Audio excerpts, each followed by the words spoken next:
કપડા મેક્સિમમ નાખીએ બરાબર 14-15 કમળા મેક્સિમમ.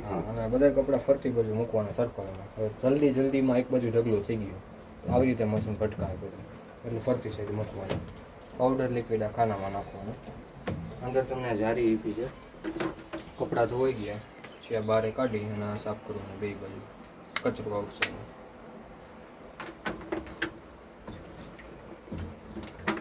દરવાજો છે ને હાઇડ્રોલિક છે એટલે પ્રેસ નહીં કરવાનું, એની મેળે બંધ થશે. અહીંયાથી પાવર ચાલુ થાય. રેગ્યુલર કપડાં છે રૂટીનના, તો પ્રોગ્રામમાં કાંઈ ફેરવવાનું નથી. ખાલી સ્ટાર્ટ આપી દો એટલે આ નોર્મલ પ્રોગ્રામ ચાલુ થઈ જશે. આ રેગ્યુલર યુઝ કરવાનું. પાણી ટાઈમિંગ બધી મશીન એની મેળે નક્કી કરશે.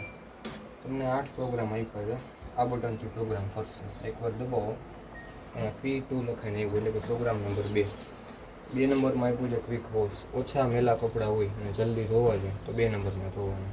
અને સ્ટાર્ટનું બટન છેલ્લે દબાવવાનું તો જ ચાલુ થશે. પાછો પ્રોગ્રામ દબાવો P3 આવ્યું.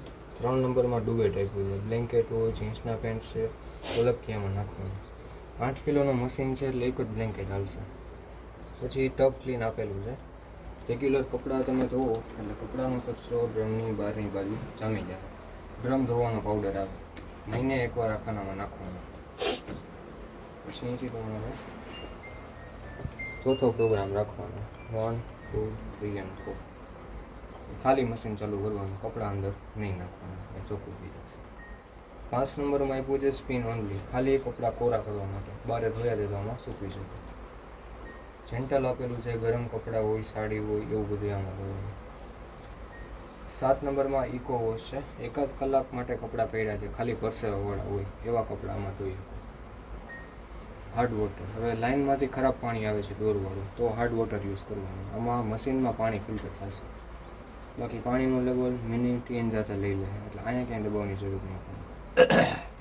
સાફ સફાઈમાં ટબ ક્લીન કરવાનું. અંદર ઓલી મોટી જારી બતાવી એ છે. પાણીનો જે પાઇપ છે અહીંયા લાગે, આ એક જારી આવે, અઠવાડિયે આને સાફ કરવાની. ઓકે. આમાં વધારે ક્ષાર આવી જશે તો અંદર પાણી આવતું બંધ થઈ જાય. એટલે નીકળશે જાતે અમારથી. હા, નખથી ખેંચવાનું છે ખાલી, જોઈ જાવ એ વચ્ચે. એટલે આ પાઇપ કાઢીને પછી કરવું પડશે ને? હા, ખાલી છે ને આટા ચડાવવાના, નખથી ખેંચી લ્યો ખાલી. એટલે જતું અથવા તો આ રીતનું ચાવી હોય ને,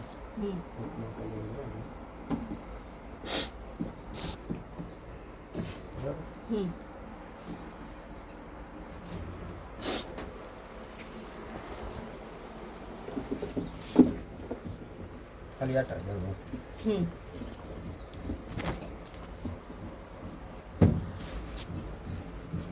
અઠવાડિયે એક વાર ને? જગ્યા તો નાની જ પડે છે. છે આગળ લેવાનું છે, આગળ રાખીએ તો બહાર આવી જશે.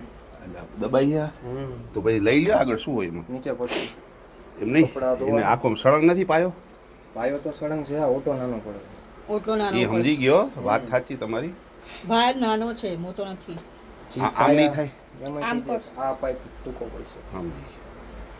તો હવે હું હલાવી લઉં છે આમ કે કંઈક ફેરફાર કરવો છે? એના ટેમ્પરરી સોલ્યુશન હા છે બીજો પથ્થર એવા નાના. આવા રાખીએ તો આગળ થોડું બધી આવી જાય. આવું જોલું અહીંયા મેં મૂક્યું કે મને બનતું નથી.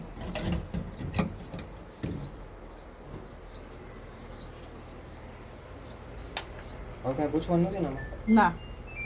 ચાલુ કરીને બતાવી દો, કમ્પ્લીટ થઈ ગયું.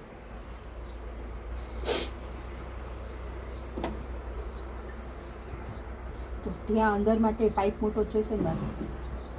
એટલે આનું કેવું છે? હા. ના, એ પહોંચી જશે. એ પહોંચી જશે તો. અને આ પાઇપ તો છૂટો રાખશે. કપડાં નાખવાના જ તારે? આ રહ્યું મશીન ફેરવવાનું જ છે.